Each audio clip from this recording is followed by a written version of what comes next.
ಶರಣು ಶರಣಾರ್ಥಿ. ಸುಮಾರು ವಾರಗಳಿಂದ ಪ್ರತಿ ಸೋಮವಾರ ಬೆಂಗಳೂರು ಬಸವ ಸಮಿತಿಯಿಂದ ವಚನಾಧಾರಿತ ನೈಜ ಆಚರಣೆಗಳು ಯಾವುವು ಅನ್ನೋದರ ಬಗ್ಗೆ ಅನೇಕ ಅಂಶಗಳನ್ನು ಇಟ್ಕೊಂಡು ನಾವು ಈ ಕಾರ್ಯಕ್ರಮವನ್ನು ಪ್ರಸ್ತುತಪಡಿಸ್ತಾ ಇದ್ದೇವೆ. ಈಗಾಗಲೇ ವಚನಗಳಲ್ಲಿ ದೇವರು ಅನ್ನೋ ವಿಷಯ ಆಗಲಿ, ಉಪಾಸನದ ಬಹುದೇವ ಉಪಾಸನೆ ಮತ್ತು ಏಕ ಅನುಸಂಧಾನ ಅನ್ನೋ ನೆಲೆ ಕಡೆಗಾಗಲಿ, ಹಿಂಸೆಯಿಂದ ಹಿಂಸೆ, ಮಠಗಳಿಂದ ಮಹಾಮನೆ, ಹೀಗೆ ಅನೇಕ ಚರ್ಚೆಗಳನ್ನು ಮಾಡ್ತಾ ಬಂದಿದ್ದೀವಿ. ಇಂದು ಈ ಆಚರಣೆಗಳ ಬಗ್ಗೆ ಚರ್ಚೆ ಮಾಡೋಣ ಅಂತ ಹೇಳಿ ಇವತ್ತು ಪೂಜ್ಯ ಗುರುಗಳು ಬೇಲಿಮಠದ ಶಿವರುದ್ರ ಮಹಾಸ್ವಾಮೀಜಿಯವರು ಬಸವ ಸಮಿತಿ ಅರಿವಿನ ಮನೆಗೆ ಆಗಮಿಸಿದ್ದಾರೆ. ಅವರಿಗೆ ತಮ್ಮೆಲ್ಲರ ಪರವಾಗಿ ಹೃತ್ಪೂರ್ವಕವಾದ ಸ್ವಾಗತವನ್ನು ಬಯಸ್ತೇನೆ. ಶರಣಾರ್ಥಿ. ಇದೊಂದು ಬಹಳ ಗಂಭೀರವಾದ ವಿಷಯ ಗುರುಗಳೇ. ಕಾರಣ ಇಷ್ಟೇನೆ, ಇಡೀ ನಮ್ದು ಏನೀಗ ಈ ಸಂಚಿಕೆ ನಡೀತಾ ಇದೆ ಎಲ್ಲವೂ ಆಚರಣೆಗೆ ಸಂಬಂಧಪಟ್ಟಿದ್ದು. ಯಾವುದಕ್ಕೆ ಅನ್ನೋದನ್ನು ಒಂದ್ಸಲಿ ಹೇಳಿದ್ದೀನಿ. ದೆಹಲಿಯಲ್ಲಿ ಭಾರತ ಮಂಟಪದಲ್ಲಿ ಒಂದು ಕಮಿಟಿ ಫಾರ್ಮ್ ಮಾಡಿ ಒಬ್ಬ ಸೀನಿಯರ್ IAS ಆಫೀಸರನ್ನು ಕುಂಡ್ರಿಸಿ ಅನುಭವ ಮಂಟಪದ ಬಗ್ಗೆ ಚರ್ಚೆ ಮಾಡಬೇಕು ಅಂತ ಕುಳಿತಾಗ ಅಲ್ಲಿ ಬಂದು ಚರ್ಚೆ ಭಾಳ ನನಗೆ ಆಶ್ಚರ್ಯ ಮೂಡಿಸಿದ ಚರ್ಚೆ ಅದು. ಅವರು ನನ್ನನ್ನು ಭೇಟಿಯಾಗೋದಕ್ಕೆ ದೆಹಲಿಯಿಂದ ನಾನು ಪೂನಾ ಇದ್ದಾಗ ಬಂದು ಭೇಟಿಯಾಗಿ ಈ ರೀತಿ ಅಂತರಂಗದಲ್ಲಿ ಚರ್ಚೆ ನಡೀತಾ ಇದೆ. ಬೌದ್ಧ ಧರ್ಮ ಆಚರಣೆಯಲ್ಲಿ ಜಗತ್ತಿನಾದ್ಯಂತ ಇದೆ, ಜೈನ ಧರ್ಮವು ಆಚರಣೆಯಲ್ಲಿದೆ, ಸಿಖ್ ಧರ್ಮ ಅಂತೂ ಸಾಕಷ್ಟು ಆಚರಣೆಯಲ್ಲಿ ಅವ್ರ ಲಂಗರ್ಗಳ ಮೂಲಕ ಅವ್ರು ಏನು ಹೇಳ್ತಾರೆ. ಆದರೆ ನಮ್ಮ ಬಸವ ತತ್ವದ ಆಧಾರದ ಮೇಲೆ ಲಿಂಗಾಯತ ಅನ್ನೋ ಒಂದು ಏನು ನಮ್ಮ ದರ್ಶನ ಅಂತ ಹೇಳ್ತೀವಿ, ಅದರ ಆಚರಣೆಗಳು ನಮಗೆ ಕಂಡು ಬರೋದಿಲ್ಲ ಅನ್ನೋ ಮಾತನ್ನು ಹೇಳಿದ್ರು ಅವರು. ನನಗೆ ತಕ್ಷಣ ತೀವ್ರಗತಿಯಿಂದ ಉತ್ತರ ಕೊಡೋದಕ್ಕೂ ನನ್ನಿಂದ ಆಗಲಿಲ್ಲ ಆವಾಗ. ಆ ಹಿನ್ನೆಲೆಯಲ್ಲಿ ನಾನು ಇದೇನಿದು ಈ ರೀತಿ ಹೇಳ್ತಾ ಇದ್ದಾರಲ್ಲ ಇವರು ಅನ್ನೋ ಒಂದು ವಿಷಯಕ್ಕೆ ನಾನು ಒಳಗಾಗಿ ಈ ವಿಷಯವನ್ನು 30 ದಿನದ ನಮ್ಮ ಪ್ರವಚನ ಕಾರ್ಯಕ್ರಮವನ್ನು ಇದೇ ನೆಲೆಯಲ್ಲೇ ಮಾಡಿದೆ. ಬಸವ ಸಮಿತಿಯಿಂದ ಒಟ್ಟು 13 ಸಂಚಿಕೆಗಳಲ್ಲಿ ಇದನ್ನು ಕೂಡ ಪ್ರಕಟ ಮಾಡ್ತಾ ಇದ್ದೇವೆ. ಹಾಗಾದರೆ ಲಿಂಗಾಯತ ಅಂತಕ್ಕಂಥ ದರ್ಶನ ಆಚರಣೆಗೆ ಬಂದಿಲ್ಲವೇ? ಬರೋದರಲ್ಲಿ ಏನು ತೊಂದರೆಗಳಾಗಿವೆ? ಇದನ್ನು ಸ್ವಲ್ಪ ನಾವು ಇವತ್ತು ಅನೇಕರು ಮತ್ತೆ ಎಲ್ಲೋ ಒಂದು ಕಡೆ ಏನೋ ಹೇಳ್ತೀವಿ ಏನೋ ಮಾಡ್ತೀವಿ ಅನ್ನೋ ಸ್ಥಿತಿ ಎಲ್ರಿಗೂ ಗೊತ್ತಿದೆ. ಅದರ ಬಗ್ಗೆ ನಾನು ಆಳವಾಗಿ ಚಿಂತನೆ ಮಾಡಬೇಕಾದ ಅವಶ್ಯಕತೆ ಇಲ್ಲ. ಇವತ್ತಿಗೂ ಕೂಡ ಏನೇನೋ ಯಾರ್ಯಾರು ಹೇಳಿದ್ದನ್ನು ನಂಬಿಕೊಂಡು ಹಂಗೆ ಮಾಡ್ತಾ ಹೋದರು. ಆದರೆ ಈ ಶರಣರ ನೈಜವಾದ ನೆಲೆ ಏನಿದೆ, ತತ್ವ ಏನಿದೆ ಅನ್ನೋದ್ರ ಬಗ್ಗೆ ನಾವು ಯಾರೂ ಬಂದೇ ಇಲ್ಲ ಗುರುಗಳೇ. ಅನಿಸುತ್ತೆ ನನಗೆ, ನಾನು ತಪ್ಪಿರ್ಬೋದು, ನೀವು ಅದನ್ನು ತಿದ್ದಿ. ಹಾಗಾದರೆ ಇದು ಏನಿದು ಪ್ರಾಮುಖ್ಯತೆ, ಆಚರಣೆ ಅನ್ನೋ ಒಂದು ಶಬ್ದಕ್ಕೆ ಸ್ವಲ್ಪ ತಾವು ಆರಂಭವಾಗಿ ಪ್ರವೇಶ ಮಾಡಿದರೆ ಮುಂದೆ ಅದನ್ನು ಇನ್ನಷ್ಟು ಆಳವಾಗಿ ಚರ್ಚೆ ಮಾಡಬಹುದು. ಸ್ವಾನುಭಾವದ ನೆಲೆಯ ನಾನೇನ ಬಲ್ಲೆನೆ, ನೀವೇ ಒಳಹೊಕ್ಕು ಏನ ನುಡಿಸಿದರೆ ಅದನ್ನೇ ನಾನುಡಿವೆ ಗುರುವೆ ಕೃಪೆಯಾಗು. ಓಂ ಶ್ರೀ ಗುರು ಬಸವಲಿಂಗಾಯ ನಮಃ. ಆನ್ಲೈನ್ ಅರಿವಿನ ಮನೆಯ ಎಲ್ಲ ಕೇಳುಗ ಶರಣ ಬಂಧುಗಳಿಗೆ ಶರಣು ಶರಣಾರ್ಥಿ. ಈ ದಿನ ಶರಣರ ಬೋಧನೆ ಕೇವಲ ಬೌದ್ಧಿಕ ಪ್ರವಚನ ಅಲ್ಲ, ಅದು ಸಂಪೂರ್ಣವಾಗಿ ಆನುಭಾವಿಕ ನೆಲೆಯಲ್ಲಿ ಅದರ ನಡೆ ನುಡಿಗಳು ಒಂದಾಗಿರುವಂಥದ್ದು ಅಂತ ಅನ್ನುವಂಥ ನೆಲೆಯನ್ನು ಅಪ್ಪ ಬಸವಣ್ಣನವರು ನಮಗೆ ಮಾರ್ಗದರ್ಶನ ಮಾಡ್ತಾ ಬಂದರು. ಅವ್ರದ್ದು 2 ಮಾತು ಸ್ಪಷ್ಟವಾದಂಥ ಲೆಕ್ಕದಲ್ಲಿ ಎಲ್ಲ ಶರಣರು ಅನುಸರಿಸಿದ್ದು 12ನೇ ಶತಮಾನದಲ್ಲಿ. ನುಡಿದಂತೆ ನಡೆವೆ, ನಡೆಯಲ್ಲಿ ನುಡಿಯ ಪೂರೈಸುವೆ. ಇದು ಬಹಳ ಮುಖ್ಯ. ನಾವೇನು ಬಾಯಿನಲ್ಲಿ ಹೇಳ್ತೇವೆ, ಬಾಯಿನಲ್ಲಿ ಹೇಳೋದಲ್ಲ, ನಮ್ಮ ನಡತೆಯ ಪ್ರತಿಫಲ ನಮ್ಮ ನುಡಿಯಾಗಬೇಕು, ನಮ್ಮ ನುಡಿಗೆ ಆಧಾರ ನಮ್ಮ ನಡೆಯಾಗಬೇಕು, ನಮ್ಮ ನಡೆಗೆ ಸಾಕ್ಷಿ ನಮ್ಮ ನುಡಿಯಾಗಬೇಕು.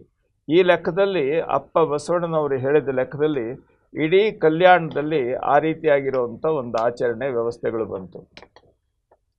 ಆದರೆ ನಮ್ಮ ವೇದಕಾಲೀನ ಪರಂಪರೆಯಲ್ಲೂ ಸಹ ಆಚರಣೆ ಪ್ರಧಾನವಾಗಿರ್ತಕ್ಕಂಥ ಒಂದು ಋಷಿ ಪರಂಪರೆ ಏನು ಬಂತು, ಅದು ಕೇವಲ ಬೋಧನಾ ಪರಂಪರೆಯಾಗಿ ಪರಿವರ್ತನೆಯಾಗಿ ಅದು ತನ್ನ ಬೌದ್ಧಿಕವಾಗಿರ್ತಕ್ಕಂಥ ತನ್ನ ಸುಪ್ರಿಮಸಿಯನ್ನು ಇಟ್ಟುಕೊಂಡು, ಶ್ರೇಷ್ಠತೆಯನ್ನು ಇಟ್ಟುಕೊಂಡು ಬೇರೆಯವರನ್ನು ತುಳಿಯುವಂಥ ಪ್ರಯತ್ನ ಏನು ಮಾಡಿದ್ರು, ಅದು ಭಾರತೀಯ ಆಧ್ಯಾತ್ಮ ಪರಂಪರೆಯ ಎಲ್ಲ ಕಡೆಯಲ್ಲೂ ಅಂಟು ಬಂದಿರತಕ್ಕಂಥ ಒಂದು ಸಮಾನಾಂತರವಾಗಿರುವಂಥ ಒಂದು ಕಾಯಿಲೆ ಅಂತ ಇಟ್ಟುಕೊಳ್ಳಿ ಅದನ್ನು. ಇದು 12ನೇ ಶತಮಾನದ ಅಪ್ಪ ಬಸವಣ್ಣನವರ ಬೋಧನೆಯ ನಂತರ ಕೇವಲ ಬೋಧನೆಗಳನ್ನು ಅಷ್ಟೇ ಇಟ್ಟುಕೊಂಡು ಬಾಕಿ ಇದನ್ನು ಹಾಗೆ ಆಚರಣೆಗಳನ್ನು ಶೂನ್ಯಗೊಳಿಸ್ತಕ್ಕಂಥ ನೆಲೆಗಳೇನು ಬಂದವಲ್ಲ, ಅದರ ಪರಿಣಾಮವನ್ನು ಇವತ್ತು ನಾವು ಅನುಭವಿಸ್ತಾ ಇದ್ದೀವಿ. ಆದರೆ ಶರಣರು ಹೇಳಿದ ಮಾತು ಈ ಲೆಕ್ಕ ಅವ್ರಿಗೆ ಗೊತ್ತಿತ್ತು. ಬರೀ ಬಾಯಿನಲ್ಲಿ ಹೇಳೋದ್ರಿಂದ ಏನೂ ಆಗೋದಿಲ್ಲ. ಗಿಳಿ ಓದಿದರೇನು, ಇಕ್ಕುಳ ಕೈ ಮುಗಿದರೇನು, ಏತ ತಲೆಬಾಗಿದರೇನು, ಅದು ಜ್ಞಾನಿಯಾಗೋದಿಲ್ಲ, ಇದು ಭಕ್ತನಾಗೋದಿಲ್ಲ, ಇದು ಭೃತ್ಯಾಚಾರಿ ಆಗೋದಿಲ್ಲ. ನಡೆನುಡಿ ಸಮನ್ವಯ ಇಲ್ಲದೆ ಇರತಕ್ಕಂಥವರ ಭಕ್ತಿ ಅದು ಅಲ್ಲ. ಈ ವ್ಯವಸ್ಥೆಗಳನ್ನು ಸ್ಪಷ್ಟವಾದ ರೀತಿಯಲ್ಲಿ ಅಪ್ಪ ಬಸವಣ್ಣನವರು ಶರಣರು ವಚನಗಳಲ್ಲಿ ನಮಗೆ ಸ್ಪಷ್ಟವಾಗಿ ಮಾರ್ಗದರ್ಶನ ಕೊಟ್ಟಿದ್ದಾರೆ.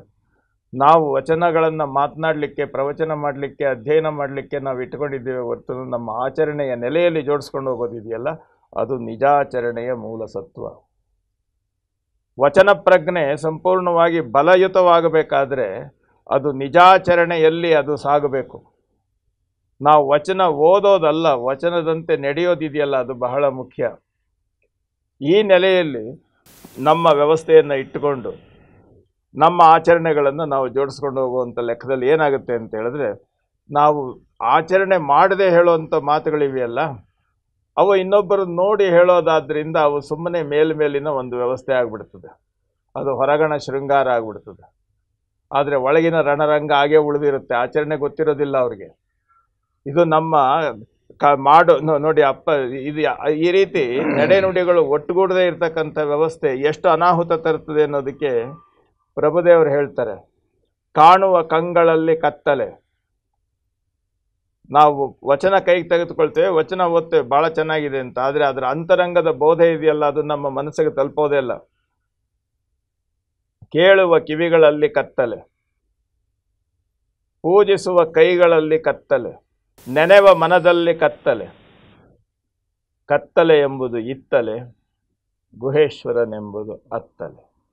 ಎಷ್ಟು ಸ್ಪಷ್ಟವಾಗಿರ್ತಕ್ಕಂಥ ಮಾತು ನೋಡಿ. ನಮ್ಮ ಶರಣರು ಅರಿವು ಆಚಾರಗಳ ಸಂಗಮ ಇದೆಯಲ್ಲ, ಅದನ್ನು ಇಷ್ಟಲಿಂಗ ಅಂದರು. ಇಷ್ಟಲಿಂಗ ಅಂತ ನಾವೇನು ಹೇಳ್ತೇವೆ, ಇಷ್ಟಲಿಂಗವನ್ನು ಕರಸ್ಥಲದ ಲಿಂಗ ಅಂತ ಅನ್ನುವಂಥದ್ದು ಇದೆಯಲ್ಲ, ಲಿಂಗ ಎದೆ ಮೇಲೆ ಧರಿಸ್ಕೊಬೋದು, ತಲೆ ಮೇಲೆ ಕಟ್ಕೊಳ್ಬೋದು, ಎಲ್ಲಿ ಬೇಕಾದರೂ ನೀನು ಶರೀರದಲ್ಲಿ ಧಾರಣೆ ಮಾಡ್ಕೊಳ್ಬೋದು. ಕರಸ್ಥಲ ಅಂತ ಯಾತಕ್ಕೆ ಹೇಳಿದ್ರು? ಆಚರಣೆ. ಅರಿವು ಆಚಾರವಾಗದೇ ಇದ್ದರೆ ಕರಸ್ಥಲದ ಲಿಂಗ ಆಗೋದಿಲ್ಲ. ಅರಿವು ಆಚಾರದಲ್ಲಿ ಪರಿಪೂರ್ಣತೆಯನ್ನು ಹೊಂದುತ್ತದೆ. ಆಚಾರ ಅದು ಸ್ವಯಂ ಅನುಭವದ ಆಚಾರ ಆಗಬೇಕು, ಮೇಲೆ ಹೇಳ್ತಕ್ಕಂಥದ್ದು ದಂಬಾಚಾರ ಅಥವಾ ದಡ್ಡ ಆಚಾರ ಅಲ್ಲ. ಆಚರಣೆಗಳು ಮೂಢಾಚರಣೆ ಯಾವಾಗ ಆಗ್ತದೆ? ಅನುಭವದ ನೆಲೆಯಲ್ಲಿ ಗೊತ್ತಿಲ್ಲದೆ ಇದ್ದಾಗ ಅದು ಮೂಢಾಚರಣೆ ಆಗ್ತದೆ. ಆ ನೆಲೆಯನ್ನು ನಾವು ಗಮನಿಸ್ಕೊಂಡು ಇಂದಿನ ವಿಷಯ ನಾವೇನಿಟ್ಟುಕೊಂಡಿದ್ದೇವೆ, ಆಚರಣೆಗಳ ಬಗ್ಗೆ ಏನಿದೆ ವಿಷಯ ನೋಡಿ ಸರ್. ಮೌಢ್ಯಾಚರಣೆ ಮತ್ತು ವೈಚಾರಿಕತೆ ಅಂತ ಇದೆ. ಮೂಢ ಆಚರಣೆಗಳು, ಮೂಢ ನಂಬಿಕೆಗಳು ಮತ್ತು ವೈಚಾರಿಕ ಪ್ರಜ್ಞೆ, ಆನುಭಾವಿಕ ಪ್ರಜ್ಞೆ ಅಂತ. ಆನುಭಾವಿಕ ಇಟ್ಕೊಳ್ಳೋದು, ಆನುಭಾವಿಕ ಪ್ರಜ್ಞೆ. ವೈಚಾರಿಕ ಅಂದ್ರೆ ತಲೆಯಲ್ಲಿ ಮಾತಾಡೋದು ಅಷ್ಟೇ, ಮನಸ್ಸಿಂದ ಅದು ಮನಸ್ಸಿನ ಆಚರಣೆ, ಒಳಗಣ ಕೃತಿ ಇದೆಯಲ್ಲ, ನಡವಳಿಕೆ ಇದೆಯಲ್ಲ, ಅದು ವೈಚಾರಿಕ ಪ್ರಜ್ಞೆ ಮತ್ತು ಮೂಢನಂಬಿಕೆಗಳು ಅಂತ ಅನ್ನೋಂಥ ಲೆಕ್ಕಾಚಾರ. ಈಗ ಇದನ್ನು ಅಕ್ಕ ಮಹಾದೇವಿ ಬಹಳ ಅದ್ಭುತವಾಗಿ ಅಂತರಂಗದ ಆಡಿಟಿಂಗ್ ಮಾಡ್ಕೊಳ್ಳುವಂಥ ವ್ಯವಸ್ಥೆ ಹೇಳಿದ್ರು ಸರ್ ಒಂದು ವಚನದಲ್ಲಿ. ಏನು ಅಂದರೆ, ನಾವು ಪೂಜೆ ಮಾಡ್ತೀವಿ, ಅಷ್ಟವಿಧಾರ್ಚನೆ. ಅಷ್ಟವಿಧಾರ್ಚನೆಯನ್ನು ನಾವು ಮಾಡ್ತೇವೆ.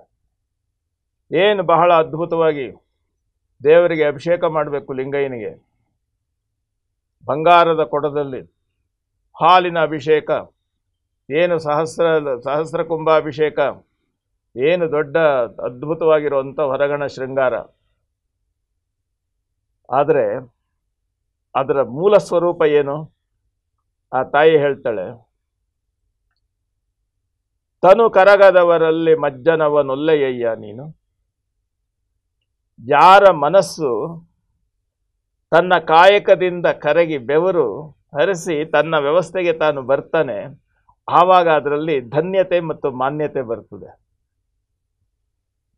ಎಲ್ಲೋ ಒಂದು ಬೆಟ್ಟದ ಮೇಲೆ ಇರ್ತಕ್ಕಂಥ ಒಂದು ಲಿಂಗಕ್ಕೆ ಯಾವನೋ ಒಬ್ಬ ಕೆಳಗನಿಂದ 1000 ಮೆಟ್ಲು ನೀರನ್ನು ಹೊತ್ಕೊಂಡು ಬಂದು ಅಲ್ಲಿ ಅಭಿಷೇಕ ಮಾಡ್ತಾನೆ ಅಂತ ಹೇಳಿದ್ರೆ, ಅಷ್ಟು ಮೆಟ್ಲತ್ತಿ ಅವನು ಮಾಡಿದಾಗ ನಾನು ಮಾಡಿದೆ ಅನ್ನೋಂಥ ಒಂದು ಸಂತೃಪ್ತಿ ಆಗ್ತದೆ ಅವನಿಗೆ.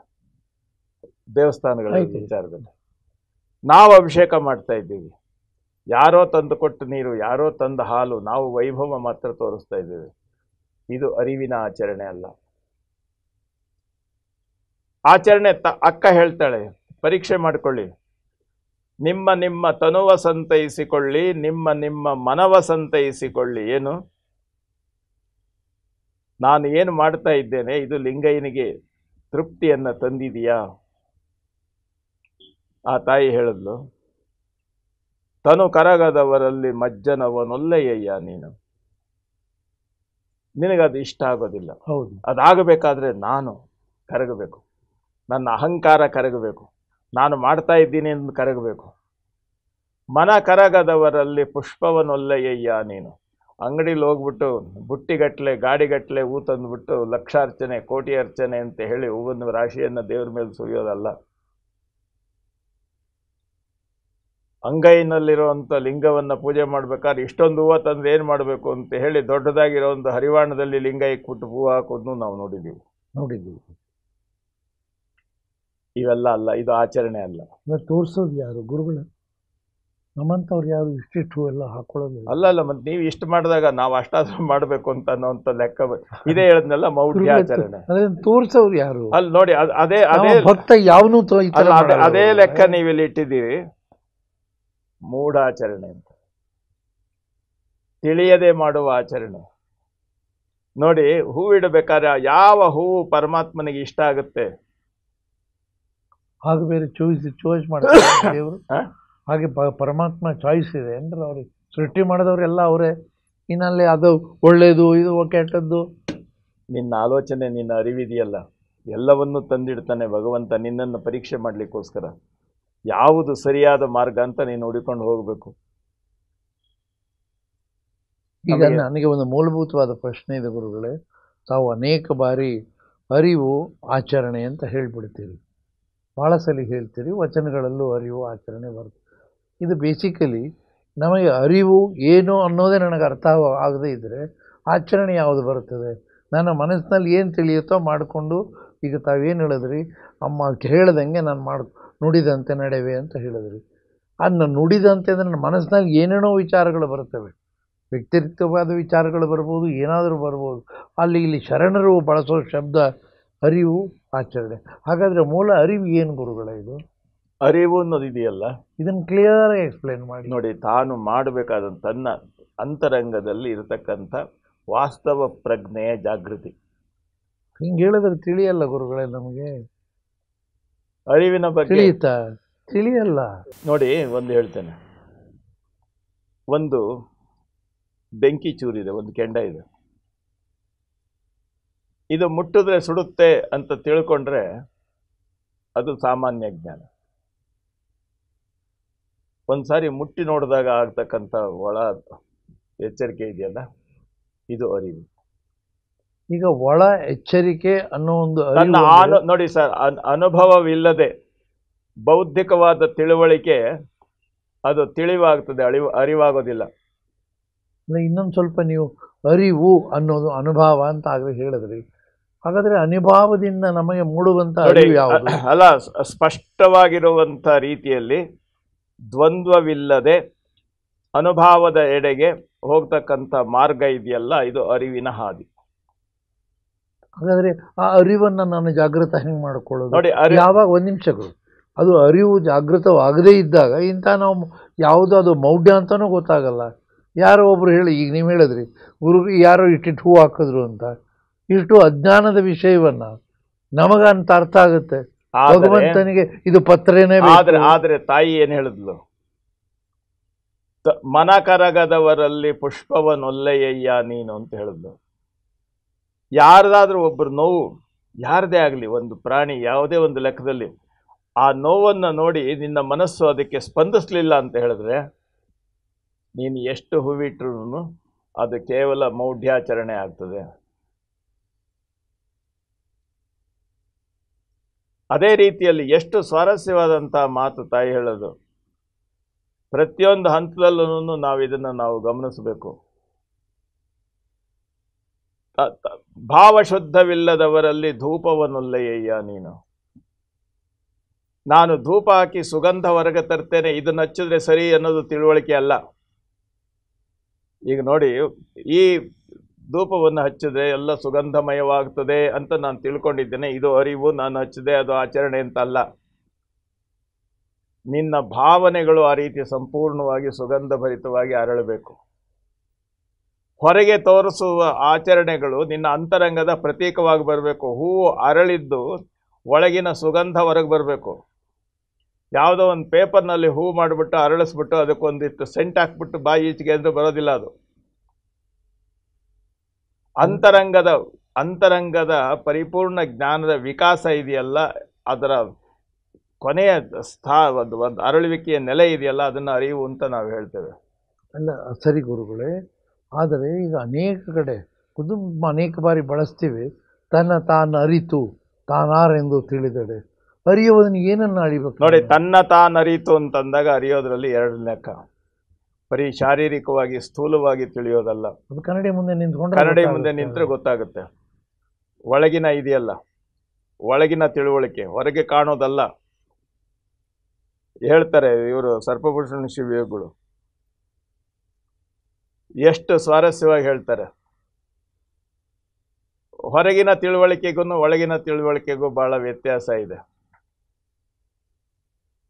ಹೊರಗೇನು ತಿಳ್ಕೊಂಡಿದ್ದೀಯಾ ಅನ್ನೋದು ಮುಖ್ಯ ಅಲ್ಲ, ನಿನ್ನ ಒಳಗಿನ ತಿಳ್ಕೊಳ್ಬೇಕು. ಜನರೇನು ಬಲ್ಲರು ಒಳಗಾಗೋ ಕೃತ್ಯವ, ಮನವರಿಯದ ಕಳ್ಳತನವಿಲ್ಲವಲ್ಲ. ಇಲ್ಲ ಹೇಳಿದ್ರು, ಆದ್ರೆ ಅರಿವು ಅನ್ನೋದಲ್ಲಿ ಅರಿವು ಅನ್ನೋದಿದೆಯಲ್ಲ, ಅಲ್ಲ ಅರಿವು ಅನ್ನೋದಿದೆಯಲ್ಲ, ಅದನ್ನೇ ಅಕ್ಕ ಮಹಾದೇವಿ ಅರಿವಿನ ಮಂತ್ರವನ್ನ ನಮ್ಗೆ ಹೇಳ್ಕೊಟ್ಟಿದ್ದು. ಎನ್ನಲ್ಲಿ ಏನುಂಟು. ಈಗ ನೋಡಿ, ಅಲ್ಲಿಗೆ ಬಂದ್ರಲ್ಲ ತಾವು. ಈಗ ಬಸವಣ್ಣನವರು ಕೂಡ ಜಗದಗಲ ಮುಗಿಲಗಲ ಆ ವಚನದಲ್ಲಿ ಕೊನೆಯ ಸಾಲಿನಲ್ಲಿ ಬಹಳ ಕ್ಲಿಯರ್, ಎನ್ನ ಕರಸ್ಥಳಕ್ಕೆ ಬಂದು ಚುಳುಕಾದಿರಯ್ಯ. ಈ ಚುಳುಕಾದ ಏನು ಮೂಲ ಚೈತನ್ಯದ ಒಳಗಿನ ಮೂಲ ಚೈತನ್ಯ ಇದೆ, ಅದು ನನ್ನಲ್ಲಿ ಇದೆ ಅನ್ನೋ ಒಂದು ಅರಿವು ನನಗೆ ಮೂಡಬೇಕು. ಅರಿವು ಒಂದು ನನಗೆ ಎಚ್ಚರ ಇರಬೇಕು. ನೋಡಿ, ಇದು ಅಂಗಭಾವ ಅಲ್ಲ, ಲಿಂಗಭಾವ ಅಲ್ಲ. ನಾವು ಅರಿವು ಬರಬೇಕಾದ್ರೆ ನಾವು ಶಾಬ್ದಿಕವಾಗಿ ಬೌದ್ಧಿಕವಾಗಿ ತೆಗೆದುಕೊಂಡ್ರೆ ಆ ಲೆಕ್ಕದಲ್ಲಿರ್ತಕ್ಕಂಥ ವಿಶ್ವ ಚೈತನ್ಯ ಇಷ್ಟಲಿಂಗದ ರೂಪದಲ್ಲಿ ನನ್ನ ಅಂಗೈಯಲ್ಲಿ ಬಂದು ಕೂತ್ಕೊಳ್ತು ಅಂತ ನಾವು ಹೇಳ್ತೇವಲ್ಲ, ಇದು ಬೌದ್ಧಿಕ ತಿಳುವಳಿಕೆ.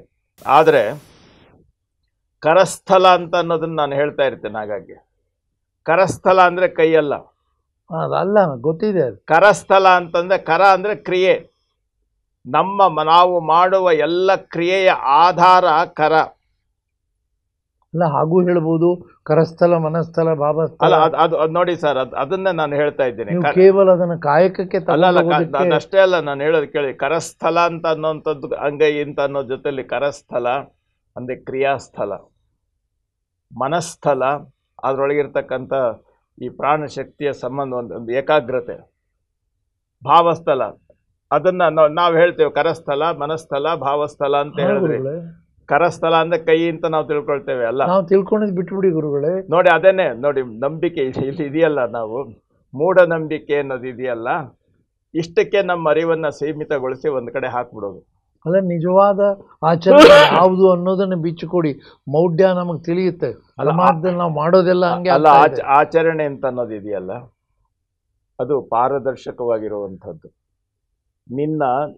ನಿನ್ನ ಕ್ರಿಯೆ ಮತ್ತು ನಿನ್ನ ಅಂತರಂಗದ ಅಭಿವ್ಯಕ್ತಿ ಇದೆಯಲ್ಲ, ಇದು ಪಾರದರ್ಶಕವಾಗಿರಬೇಕು.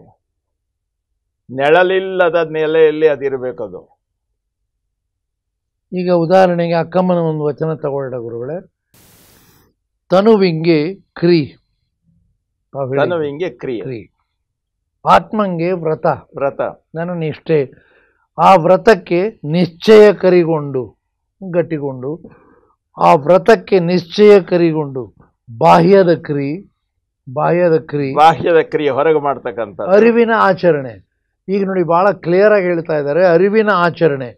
ಭಾಷೆ ಓಸರಿಸದೆ ನಿಂದಾತನೆ ಆಚಾರವೇ ಪ್ರಾಣವಾದ ರಾಮೇಶ್ವರ ಲಿಂಗವು ತಾನೇ. ನೋಡಿ, ಕ್ರಿಯೆಯ ನೆಲೆಯಲ್ಲಿ ಬಂತಲ್ಲ, ಆ ಕ್ರಿಯೆಯ ಅಂತರಂಗ ಹೊರಗಿನ ಆಚರಣೆಯ ಒಳಗಿನ ಬೆಳಕಾಗಬೇಕದು. ಈ ಅರಿವಿನ ಆಚರಣೆ ಅಲ್ಲ, ಅರಿವಿನ ಆಚರಣೆ ಅಂತಂದ್ರೆ ನೀವೇನು ಮಾಡ್ತಾ ಅದನ್ನೇ ನಾನು ಹೇಳಿದ್ದು. ಅರಿವಿನ ಆಚರಣೆ ಅನ್ನೋದಿದೆಯಲ್ಲ, ಅದು ನೆಳಲಿಲ್ಲದ ನೆಲೆ. ಅದು ನಾನು ಮಾಡಿ ಸರಿಯೋ ತಪ್ಪೋ ದ್ವಂದ್ವ, ಮಾಡ್ತಾ ಇರೋ ಸರಿಯೋ ತಪ್ಪೋ ಅಲ್ಲ, ಎಲ್ಲವನ್ನೂ ತಿಳಿದು ಪಾರದರ್ಶಕವಾಗಿ ನಾನು ಇಲ್ಲ ನೀನೇ ಎಲ್ಲ ಅಂತ ಅನ್ನುವಂಥ ರೀತಿಯಲ್ಲಿ ಪಾರದರ್ಶಕವಾಗಿ ಮಾಡ್ತಕ್ಕಂಥ ಲಿಂಗಾರ್ಚನೆ ಇದೆಯಲ್ಲ, ಮಾಡ್ತಕ್ಕಂಥ ಕರ್ತವ್ಯ ಇದೆಯಲ್ಲ, ಇವೆರಡು ಬೇರೆ ಅಲ್ಲ.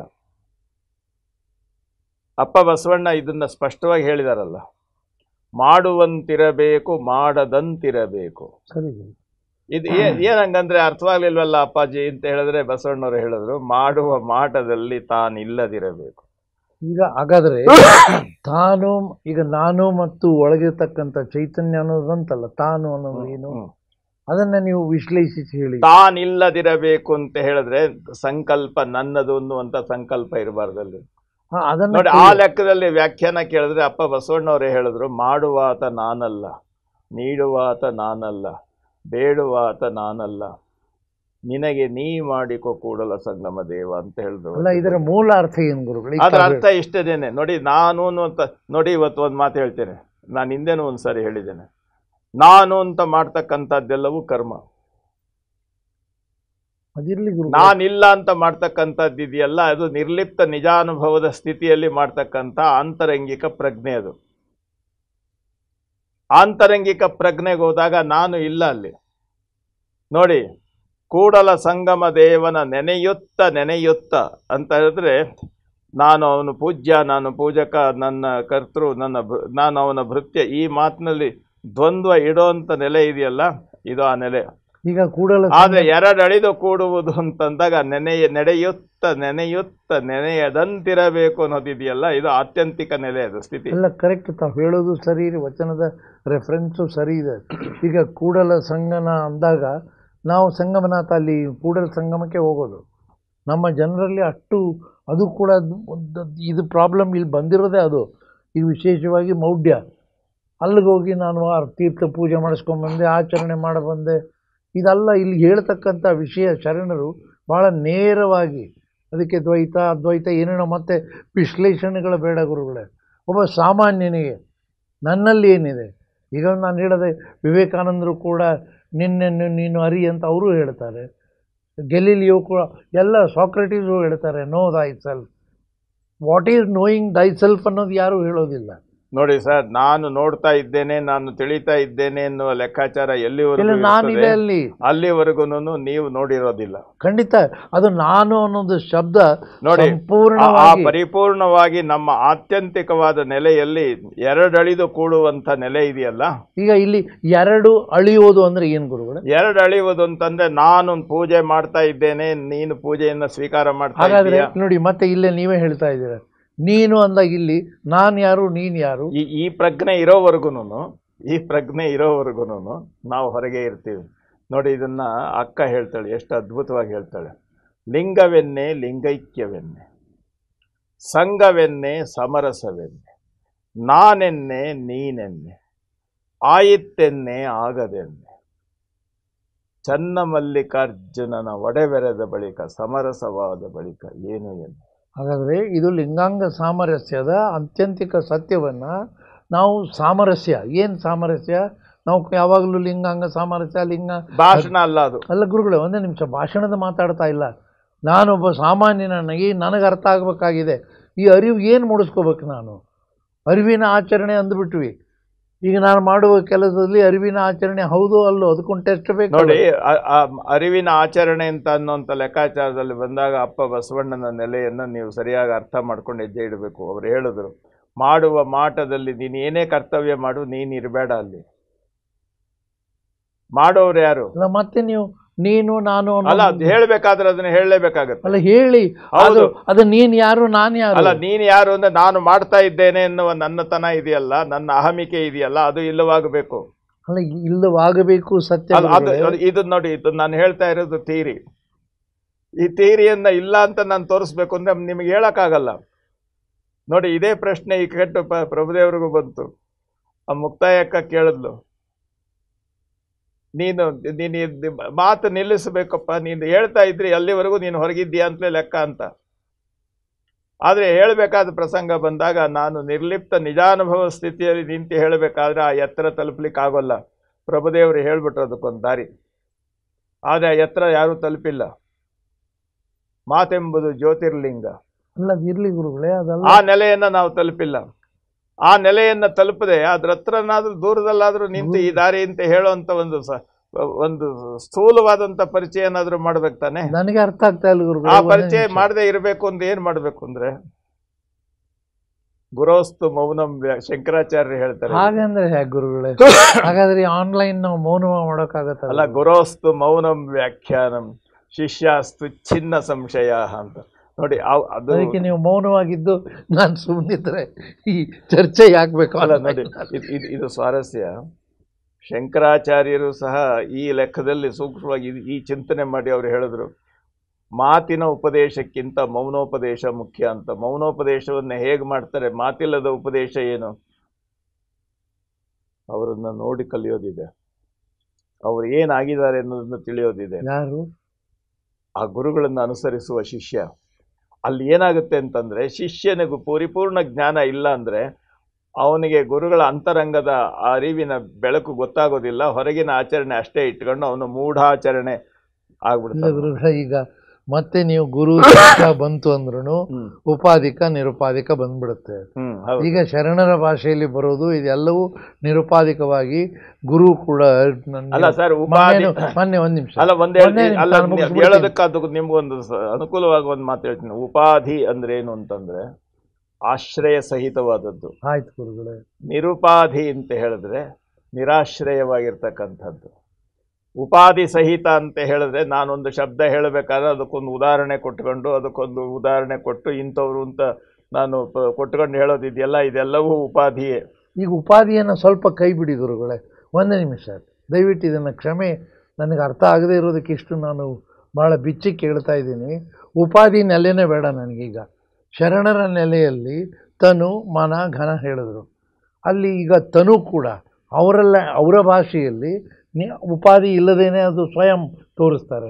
ಮನನೂ ಹಾಗೆ ತೋರಿಸ್ತಾರೆ. ಒಳಗಿನ ಘನ ಅಂತೂ ನೀವೇ ಮೊನ್ನೆ ಹೇಳ್ಕೊಟ್ರಿ. ತನು ಅನ್ನೋದು ಲಿಂಗ, ಮನ ಅನ್ನೋದು ಪ್ರಾಣಲಿಂಗ, ಒಳಗಿರ್ತಕ್ಕಂಥ ಘನ ಅನ್ನೋದು ಭಾವಲಿಂಗ. ಇದು ಮುಂದೆ ಇದು ಮೂರು ಸಮರಸವಾದಾಗ, ನಾನೆನ್ನೆ ನೀನೆನ್ನೆ ಅಂದಾಗ ಅದು ಸಮರಸವಾದಾಗ ಒಳಗಿರ್ತಕ್ಕಂಥದ್ದು ಏನೋ ಒಂದು ಚೈತನ್ಯವೇ ನಾನಾದಾಗ, ಅದಕ್ಕೂ ಕೂಡ ಶರಣರು ಎಷ್ಟು ಸರಳವಾಗಿ ಕನ್ನಡಿಯ ನೋಡುವ ಅಣ್ಣ, ನೋಡೋದಕ್ಕೆ ಸರಳ. ಬಿಡ್ತೀನಿ ಗುರುಗಳೇ. ಅಪ್ಪಾಜಿ, ನೀವು ಹೇಳಿದ್ರಲ್ಲ, ಆ ಲೆಕ್ಕಕ್ಕೆ ಏನು ಇಲ್ಲದೆ ಇರುವಂಥದ್ದನ್ನ ಆ ಮೂರು ಆತ್ಯಂತಿಕ ನೆಲೆಯನ್ನು ಸಹ ನಮ್ಮ ಶರಣರು ಹೇಳಿದ್ರು. ನಿಷ್ಕಲ, ನಿಶೂನ್ಯ, ನಿರಂಜನ ಅಂತ. ಆಯ್ತು, ಇದು ಮೂರನ್ನು ಇಟ್ಕೊಂಡು ಹಾಗಾದ್ರೆ ಅರಿವು ನನಗೆ ಯಾವಾಗ ಜಾಗೃತ ಆಗುತ್ತೆ?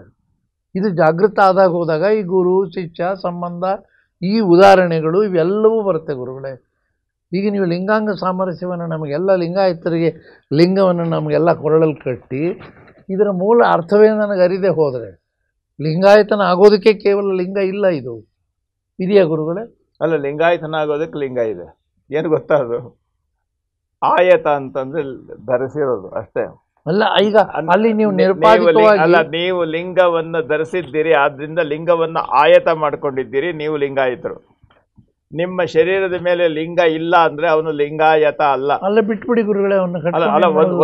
ಅಲ್ಲ, ನಾವು ಸ್ಥೂಲವಾಗಿ ಸರಳವಾಗಿ ಇದನ್ನಾದ್ರೂ ಜನ ತಿಳ್ಕೊಳ್ಳಿ. ಆಯತ ಅಂತಂದ್ರೆ ಲಿಂಗ ಧರಿಸಿರುವವನು, ಲಿಂಗವನ್ನು ದೇಹದ ಮೇಲೆ ಧರಿಸಿರುವವನು, ಆ ಲಿಂಗವನ್ನು ಆಯತ ಮಾಡಿಕೊಂಡವನು ಲಿಂಗಾಯತ.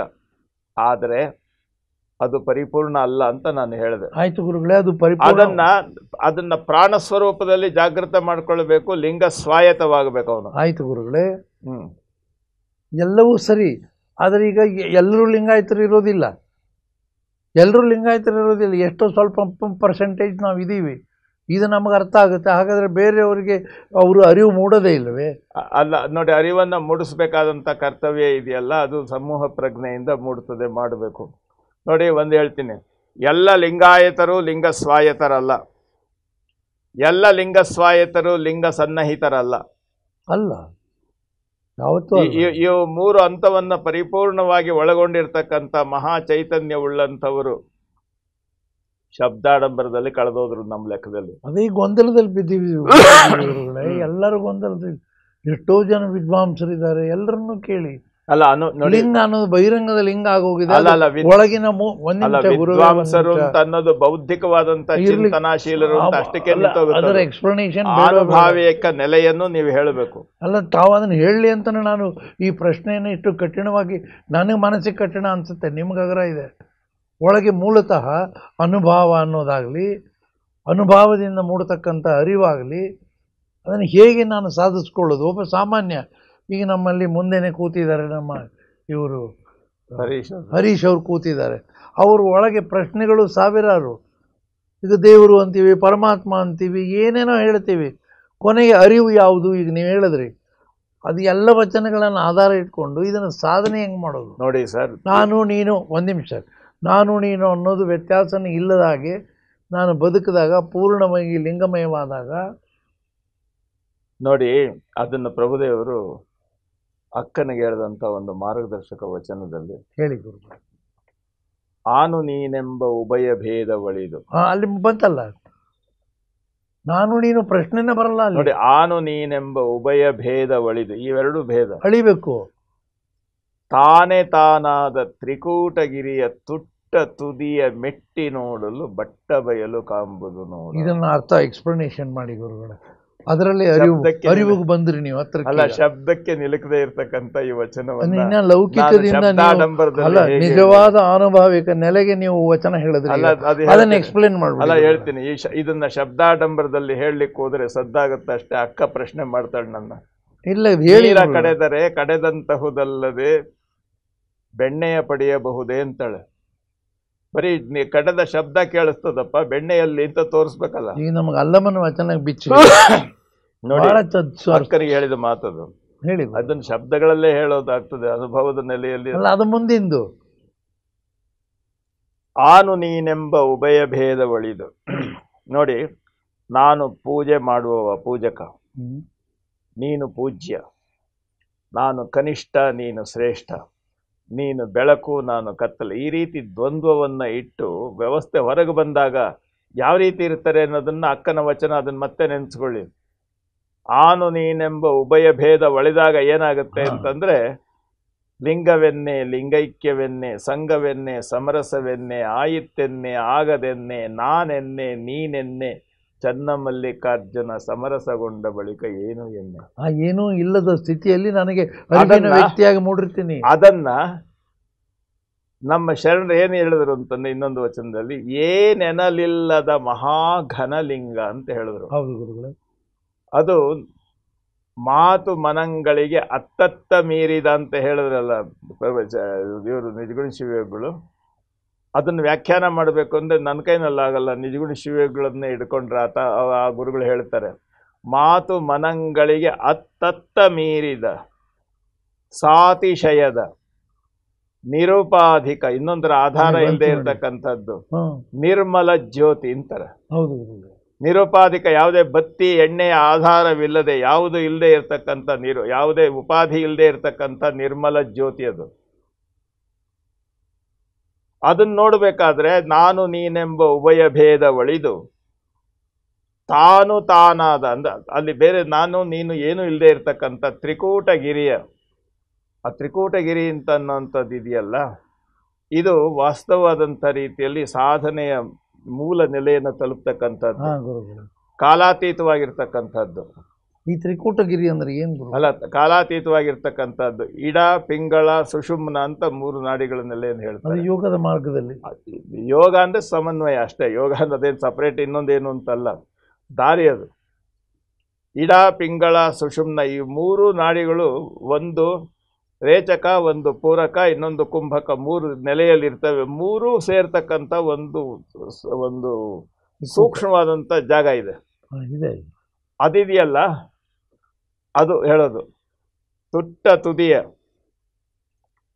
ನಾನು ನೀನೆಂಬ ಉಭಯ ಭೇದ ಒಳಿದು ತಾನೇ ತಾನಾದ ತ್ರಿಕೂಟಗಿರಿಯ ತುಟ್ಟ ತುದಿಯ ಮೆಟ್ಟಿ ನೋಡಲು. ಅಲ್ಲಿ ನೋಡಿದಾಗ ಅಲ್ಲಿ ಇಡ ಪಿಂಗಳ ಸುಷುಮ್ನ 7 ಇಳಿತಗಳಿಲ್ಲ, ಅಲ್ಲಿ ನಿಂತಿದ್ದೇನೆನ್ನೋದು ಇಲ್ಲ. ಅಲ್ಲಿ ಏನಿದೆ ಅಂತಂದ್ರೆ ಮಹಾಲಿಂಗ ದರ್ಶನ ಆಗ್ತದೆ, ಬಟ್ಟ ಬಯಲು. ಆ ಬಯಲಿನ ದರ್ಶನ ಪ್ರತಿನಿತ್ಯ ನಮಗೆ ಟ್ರೈಲರ್ ತೋರಿಸ್ತಾನೆ ಭಗವಂತ. ನಾವ್ಯಾಕೆ ನೋಡೋಲ್ಲ? ನೀವು ಕಲಿಸ್ಕೊಟ್ಟಿಲ್ಲ. ಎಲ್ಲ ನೀವು ನೋಡೋಲ್ಲ, ನೋಡ್ತಾ ಇದ್ದೀರಿ. ನೋಡಿ, ಒಂದು ಹೇಳ್ತೀನಿ, ಇಲ್ಲ ಗುರುಗಳೇ, ತಾವು ಕೊರಳಲ್ಲಿ ಲಿಂಗ ಹಂಗಲ್ಲ, ಕೊರಳಲ್ಲಿ ಲಿಂಗ ಕಟ್ಕೊಂಡು ನೀವು ಲಿಂಗ ಪ್ರಜ್ಞೆಯನ್ನು ಆಲೋಚನೆ ಮಾಡ್ತಾ ಹಾಗೆ ನೀವು ಹೋಗಿ ನೀವು ನಿದ್ರಾಸ್ಥಿತಿಗೆ ಬನ್ನಿ. ನೀವು ಹೌದು, ಗಾಢವಾದ ನಿದ್ದೆ ಬಂದ್ಬಿಡುತ್ತೆ ನಿಮಗೆ. ಆವಾಗ ನಾನು ಅರವಿಂದ್ ಅಂತ ಗೊತ್ತಾ ನಿಮಗೆ? ಇಲ್ಲ ಖಂಡಿತ. ನಾನು ಬೆಂಗಳೂರಿನಲ್ಲಿ ಮಲಗಿದ್ದೀನಿ ಅಂತ ಗೊತ್ತಾ? ಹೌದು, ಎಲ್ಲಿದ್ದೀನಿ? ನಾನು ಹೆಣ್ಣು ಗಂಡು, ವಯಸ್ಸಾದವನು, ಹುಡುಗ ಮುದುಕ, ನಾನು ಪ್ರಧಾನಮಂತ್ರಿ, ನಾನು ರಾಷ್ಟ್ರಾಧ್ಯಕ್ಷ, ಏನಾದ್ರು ಗೊತ್ತಾಗುತ್ತಾ? ಯಾವುದು ನೆನಪಿರಲ್ಲ. ಹಾಗಾದ್ರೆ ನೀವು ಅಲ್ಲಿ ಇದ್ರ? ಇದ್ದೇನೆ. ಹೇಗಿದ್ರಿ ನೀವು? ಇದನ್ನ ಪ್ರಭುದೇವರು ಹೇಳ್ತಾರೆ, ಗುಹೇಶ್ವರ ನೀನಿದ್ದೆಯಲ್ಲ ಇಲ್ಲದಂತೆ ಅಂತ. ಈ ಸ್ಥಿತಿಯನ್ನು ನಮ್ಗೆ ಸರಿಯಾಗಿ ಹೇಳ್ಕೊಡಿ ಗುರುಗಳೇ. ಆ ನೆಲೆ ಅರಿವು ಆಚರಣೆ ಅಲ್ಲ, ಹೇಳ್ಕೊಡೋದಲ್ಲ. ನಾವು ಪ್ರತಿನಿತ್ಯ ಹಾಗಾದ್ ತಂದ್ಬಿಟ್ಟು ನಾನು ಇದನ್ನ ಕಲಿಬೇಕು, ಸ್ವಾಮಿಗಳು ಹೇಳಿದ್ದಾರೆ ಅಂತ ನೀವು ಕೂತ್ಕೊಂಡು ಅಲ್ಲ, ನಿದ್ದೆಯ ಮೊದಲನೇ ಹಂತ ಏನು, ಯಾವ ರೀತಿ ಬರುತ್ತೆ ಅಂತ ನೀವು ಕುಂತ್ರೆ 2 ದಿವಸ ಕುಂತ್ರು ನಿದ್ದೆ ಬರೋಲ್ಲ ನಿಮಗೆ. ಬರದಿರಲ್ಲ, ಇರ್ಲಿ ಬಿಡಿ. ಯಾಕೆ ಅಂದ್ರೆ ನಾನು ಅನ್ನೋದನ್ನ ಮರಿಬೇಕಲ್ಲಿ. ನಾನು ಸಾಧಕ, ನಿದ್ದೆ ನಿನ್ನನ್ನು ಹಿಡಿತೀನಿ ಅಂತ ಅಲ್ಲ, ನಾನು ನೀನೆಂಬ ಉಭಯ ಭೇದವಿರಬಾರ್ದಲ್ಲಿ. ಖಂಡಿತ ಗುರುಗಳೇ. ಅದಕ್ಕೆ ಅನೇಕ ಬಾರಿ ನಾನು ಹೇಳ್ತೀನಿ, ನನ್ನಲ್ಲಿ ನಾನು ಅನ್ನೋ ಶಬ್ದ ಬೇರೆ ಸತ್ತೋಗಿದೆ. ನಾನು ಯಾರು ಪ್ರಶ್ನೆ ಶರಣರ ಎಲ್ಲ ವಚನಗಳಲ್ಲೂ ಬರುತ್ತೆ. ಎನ್ನಲ್ಲಿ ವಚನ ತಾವು ಯಾವಾಗಲೂ ಹೇಳ್ತಿರಲ್ಲ, ಎನ್ನಲ್ಲಿ ಏನುಂಟೆಂದು ಷಡಕ್ಷರ ಮಂತ್ರ ಎಂಬುಗೊಂಡೆಯ. ಹಾಗೆ ನನಗಿರುವ ಅದು ಅರಿವಿನ ಆಚರಣೆ ಆದರೆ ನಾವೇನು ಡಿಸ್ಕಷನ್ ಮಾಡ್ತಾ ಇದ್ದೀವಿ ಈಗ? ಅಲ್ಲ, ಏನು ನಾವು ಹೊರಗಿನ ಆಕಾರದ ವ್ಯವಸ್ಥೆಯ ಬಗ್ಗೆ ಚಿಂತನೆ ಮಾಡ್ತಾ ಇದ್ದೇವೆ. ನಾವು ಚೆನ್ನಾಗಿ ನಿದ್ದೆ ಹೋಗ್ಬೇಕಾದ್ರೆ ಬೇರೆಯವರು ಯಾರು ಬಂದು ತೊಂದರೆ ಕೊಡಬಾರ್ದು. ಈಗ ಶರಣರ ನೆಲೆಯಲ್ಲಿ ನಾನು ಹೆಂಗೆ ನನ್ನ ಆಚರಣೆಯನ್ನ ರೂಪಿಸ್ಕೋಬೇಕು ನೋಡಿ. ಮೂಢನಂಬಿಕೆ ಅನ್ನೋದಿದೆಯಲ್ಲ, ಬೌದ್ಧಿಕವಾದ ಕಸರತ್ತನ್ನ ಇಟ್ಟುಕೊಂಡು ಮಾಡ್ತಕ್ಕಂಥದ್ದು. ಅನುಭವವಿಲ್ಲದ ಆಚರಣೆ ಇದೆಯಲ್ಲ, ಅದು ಮೂಢನಂಬಿಕೆ ಆಗ್ತದೆ. ಅನುಭವವಿಲ್ಲದ ಆಚರಣೆ, ಅನುಭವವಿಲ್ಲದ ಸ್ಥಿತಿ, ಅದು ಅನುಭವವಿಲ್ಲದ ಕ್ರಿಯೆ, ಅದೇನು ಪ್ರಯೋಜನ ಇಲ್ಲ. ಆದ್ರೆ ಆನುಭಾವಿಕ ನೆಲೆಯಲ್ಲಿ ಬಂದಾಗ ಕ್ರಿಯೆಯನ್ನ ಮೀರಿದಂತಹ ಒಂದು ಅದ್ಭುತವಾದಂಥ ಒಂದು ಒಳ ಅನುಭವ ಏನು ಬರ್ತದಲ್ಲ ನೋಡಿ. ಅದು ಹೇಳಿದ್ರು, ಬಟ್ಟ ಬಯಲು ಕಾಂಬುದು ನೋಡ, ಬಯಲ ಬೆರೆಸುವಡೆ. ನೋಡಿ, ಅದು ಸ್ವಾರಸ್ಯ ಇದೆ. ಹೌದು, ಬಯಲನ್ನ ಬೆರೆಸಬೇಕು ಅಂದ್ರೆ ಏನಾಗಬೇಕು? ನಾನು ಬಯಲಾಗಬೇಕು. ಹೌದು, ನಾನು ನೀನಾಗಬೇಕು, ಅಷ್ಟೇ ಮುಗಿದೋಯ್ತು. ಅದು ಬಯಲ ಬೆರೆಸುವಡೆ ಕಾಣಬಾರದ ಕದಳಿಯುಂಟು ನೋಡ. ಅದನ್ನು ಸ್ವಲ್ಪ ಕಾಣಬಾರದ ಕದಳಿ ಅಂತ ಹೇಳಿದ್ರೆ ನಾವು ಅದೇ ಆಗಿರ್ಬೇಕಾದ್ರೆ ನಾವು ಇನ್ನು ನೋಡೋದೇನು ಬರುತ್ತೆ? ಕದಳಿನೋ ಯಾವುದೋ ಏನೋ. ಬಯಲನೆ ಬಿತ್ತಿ ಬಯಲು ನೋಡಿ, ಅದನ್ನೇ ಪ್ರಭುದೇವರೇ ಹೇಳ್ತಾರೆ ಇದಕ್ಕೆ ಉತ್ತರ ಏನು ಅಂತ. ಬಯಲನೆ ಬಿತ್ತಿ ಬಯಲನೆ ಬೆಳೆದು ಬಯಲೊಳಗೆ ಬಯಲಾಯಿತಯ್ಯ. ಅಲ್ಲ, ಕೇಳೋದಕ್ಕೆ ಬಹಳ ಅದ್ಭುತವಾಗಿದೆ ಗುರುಗಳೇ. ಅಲ್ಲ, ಸ್ವಲ್ಪ ಬಿಚ್ಚಿ ಹೇಳಿ. ಅಲ್ಲ, ಅದನ್ನ ಬಿಚ್ಚಿ ಹೇಳಕ್ಕಾಗಲ್ಲ, ಅದು ಹೇಳದ ಅನುಭವಕ್ಕೆ ತಗೊಳ್ಳೋಂತ ಮಾತಿದು. ಅಲ್ಲ, ಅನುಭವದ ನೋಡಿ, ಅದಕ್ಕೆ ಹೇಳಿದ್ರೆ ಯಾವ್ಯಾವ್ದು ಬಯಲಾಗಬೇಕು. ನಾನು ಅನ್ನೋದನ್ನ ಕಳೆದು ಮಾಡುವುದೆಲ್ಲವೂ ಬಯಲು. ಅಲ್ಲ, ಬಯಲನೆ ಬಿತ್ತಿ, ಇದರ ಅರ್ಥ ಮುಂದಿನ ಸಾಲು ತಗೊಳ್ಳಿ. ಬಯಲ ಜೀವನ, ಬಯಲ ಭಾವನೆ, ಬಯಲೊಳಗೆ ಬಯಲಾಯಿತಯ್ಯ. ಹೌದು. ಬಯಲನ್ನ ಬಿತ್ತೋದು ಅಂತ ಹೇಳಿದ್ರೆ ನಾನು ಸಂಕಲ್ಪವಿಡಿದು ಸಾಧನೆ ಮಾಡೋದಲ್ಲ, ಸಂಕಲ್ಪ ರಹಿತನಾಗಿರೋದು. ಸಂಕಲ್ಪ ವಿಕಲ್ಪಗಳೆಂಬ ದ್ವಂದ್ವವನ್ನ ಎರಡಳಿದು ಮಾಡುವಂತ ಕರ್ತವ್ಯ ಅದು. ಅಂದ್ರೆ ಇದು ಲಿಂಗಾಂಗ ಯೋಗದಲ್ಲಿ ಈ ರೀತಿ ಏನೋ ಅಪೇಕ್ಷಿತ ನಿರ್ಬೇಡ. ಅಲ್ಲ, ಅಪೇಕ್ಷೆ ಅಲ್ಲ.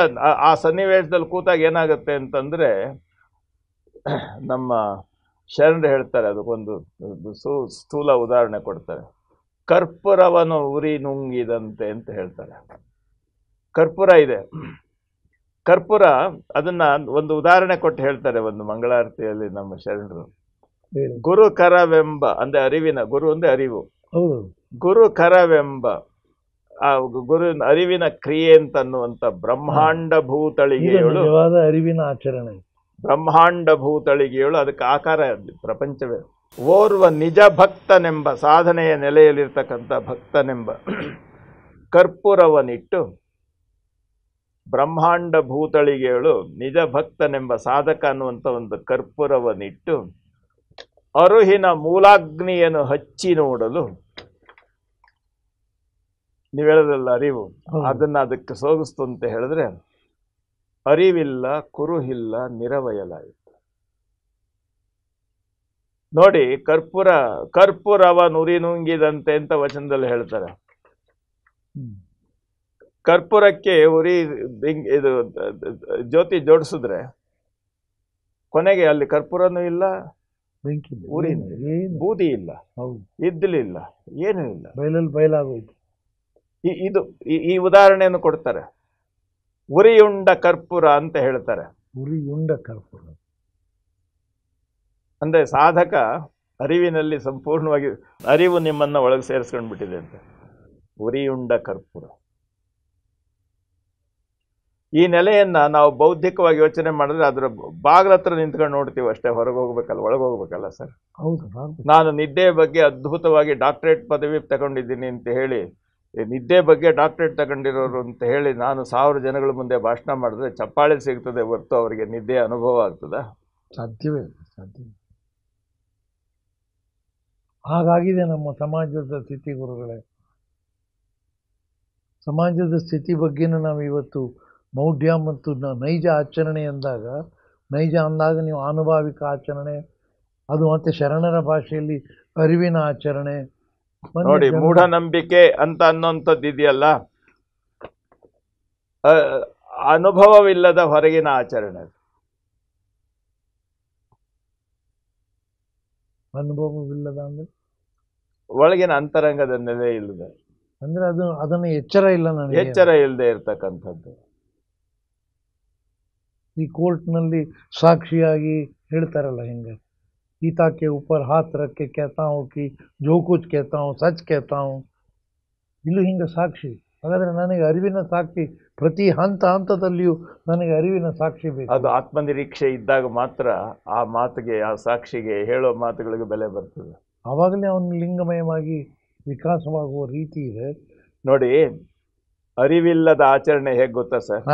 ಶರಣರು ಒಂದು ಮಾತು ಹೇಳಿದ್ರು, ಹೆಂಡದ ಮಡಕೆಯ ಹೊರಗೆ ತೊಳೆದಂತೆ. ಹಾಗೆ ಆಗಿದೆ ಇವತ್ತಿನ ಸ್ಥಿತಿ ನಮ್ದು ಗುರುಗಳೇ.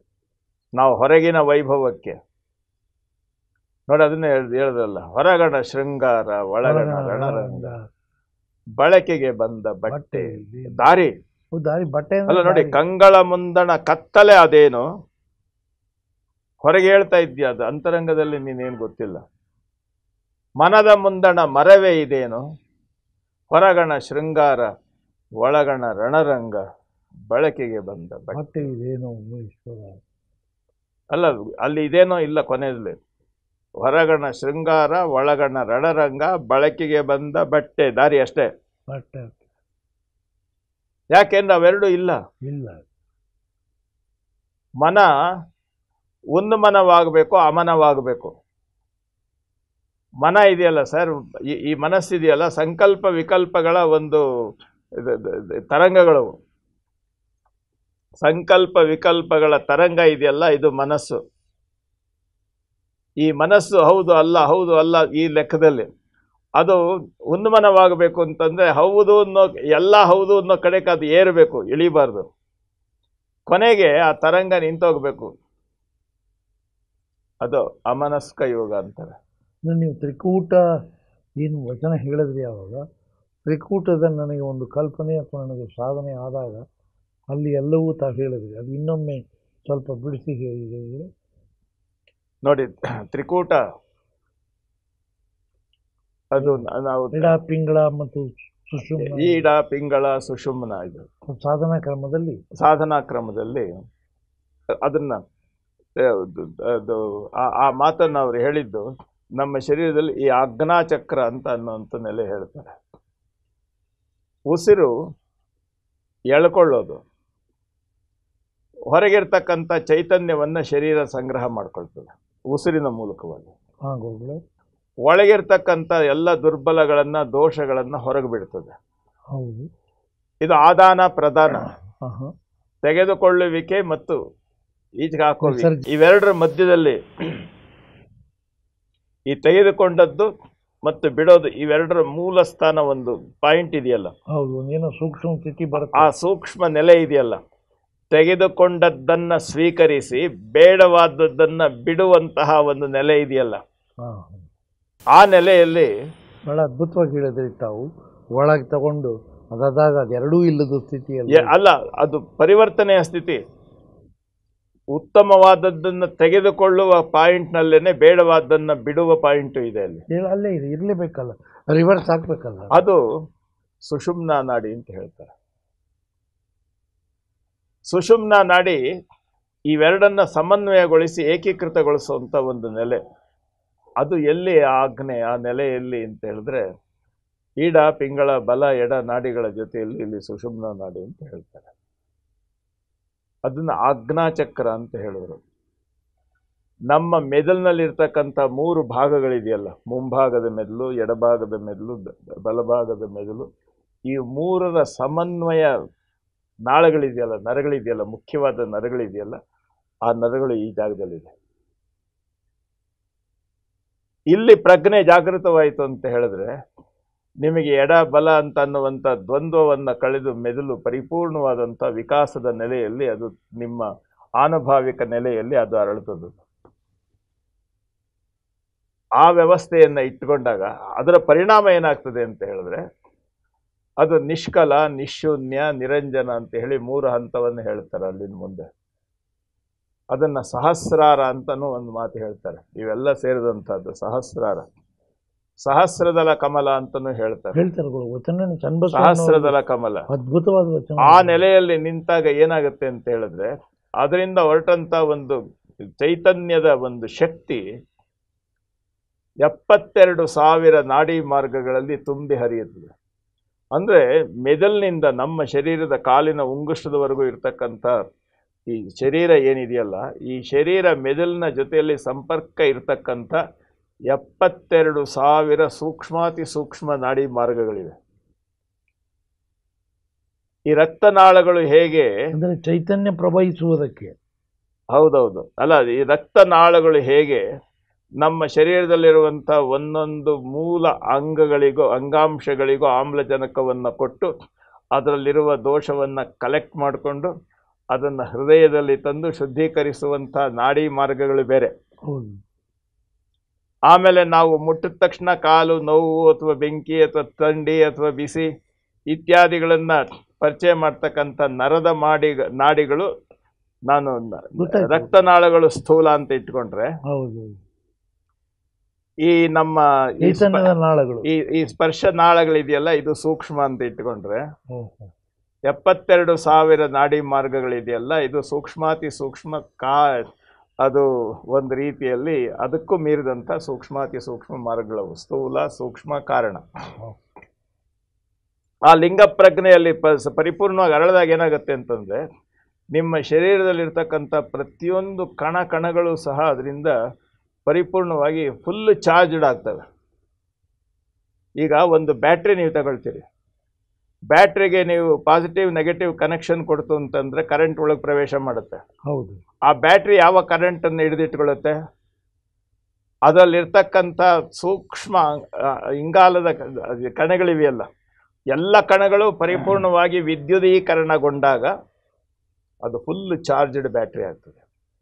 ಹಾಗೆ ಶರೀರದಲ್ಲಿ 72,000 ನಾಡಿ ಮಾರ್ಗಗಳಲ್ಲಿ ಶಕ್ತಿ ಪ್ರವಾಹ ಆದಾಗ ಶರೀರದ ಪ್ರತಿಯೊಂದು ಕಣಗಳು ಸಹ ಅದು ಸಂಪೂರ್ಣವಾಗಿ ಜಾಗೃತವಾದಾಗ ಅದನ್ನು ಸರ್ವಾಂಗ ಲಿಂಗಮಯ ಶಿವಯೋಗಿ, ನೀವು ಅಂಗಲಿಂಗ ಸ್ಥಳಕ್ಕೆ ಬರುವಂಥ ಸನ್ನಿವೇಶದ ಒಂದು ಸ್ಥಿತಿ ಅದು. ಅದ್ರ ಬಗ್ಗೆ ಕೊನೆಗೆ ಮಾತಾಡೋಣ ಲೆಕ್ಕದಲ್ಲಿ. ಆ ಸೂಕ್ಷ್ಮ ಅಂದರೆ ಇಡೀ ಶರೀರವೇ ಲಿಂಗ ಪ್ರಜ್ಞೆಯಿಂದ ಜಾಗೃತವಾಯಿತು ನೋಡಿ. ಅದಕ್ಕೋಸ್ಕರನೇ ಪ್ರಭು ಆ ಎತ್ತರವನ್ನು ತಲುಪಿದ್ರಿಂದಲೇ ಎಲ್ಲರೂ ಹೇಳ್ತಾ ಇದ್ರು, ನಿಂದಲ್ಲಿ ನಿರಾಳ, ಎಡೆಯಾಟದಲ್ಲಿ ನಿರ್ಗಮನ. ಆತನು ಏನೂ ಇಲ್ಲ, ಆದರೆ ಎಲ್ಲವೂ ಅವನು. ಅಲ್ಲಿಗೆ ಈ ಇಡೀ ಶರೀರವೇ ಲಿಂಗ ಪ್ರಜ್ಞೆಯಿಂದ ಫುಲ್ ಅದು ಅದನ್ನು ಯಾವ ಶಬ್ದದಲ್ಲಿ ಹೇಳಬೇಕು ಅಂತ ಗೊತ್ತಾಗಲ್ಲ. ಆ ರೀತಿ ಅದು ಶಕ್ತಿಯ ಪರಿಪೂರ್ಣತೆ, ಬೆಳಕಿನ ಪ್ರಕಾಶವಾಗಿ ಅರಿವಿನ ಮೂಲಾಗ್ನಿಯ ನೆಲೆಯಲ್ಲಿ ನಿಂತಾಗ ಆವಾಗ ಏನಾಗ್ತದೆ, ಅವನಿಗೆ ಏನು ಯಾವುದು ಲೆಕ್ಕಾಚಾರ ಏನೂ ಇಲ್ಲ. ಬಟ್ಟ ಬಯಲು ಕಾಂಬುದು ನೋಡ, ಅಲ್ಲಿ ಕಾಣಬಾರದ ಕದಳಿ. ಕಾಣಬಾರದ ಕದಳಿ ಅಂತಂದ್ರೆ 72,000 ನಾಡಿ ಮಾರ್ಗಗಳು. ಅವು ಕಣ್ಣಿಗೆ ಕಾಣದೇ ಇರತಕ್ಕಂಥ ಸೂಕ್ಷ್ಮಾತಿ ಸೂಕ್ಷ್ಮವಾಗಿರ್ತಕ್ಕಂಥ ಆ ಶಕ್ತಿ ತರಂಗವನ್ನು ಹಿಡಿದಿಟ್ಟುಕೊಳ್ತಕ್ಕಂಥ ಒಂದು ಅದ್ಭುತ ವ್ಯವಸ್ಥೆ ಅದು. ಅದು ಪ್ರಕೃತಿಯಲ್ಲೂ ಇದೆ.